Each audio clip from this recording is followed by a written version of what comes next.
Now, let's learn how to color the 3D objects in your design. Select the Color tool.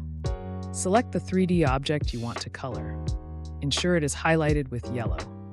Select a color in the Color palette and click Apply.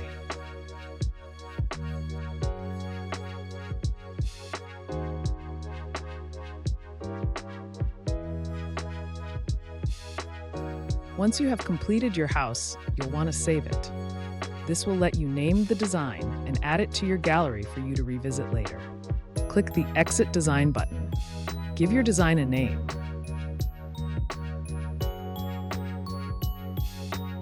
Click the Save and Exit button. You'll find your design in the My Designs tab.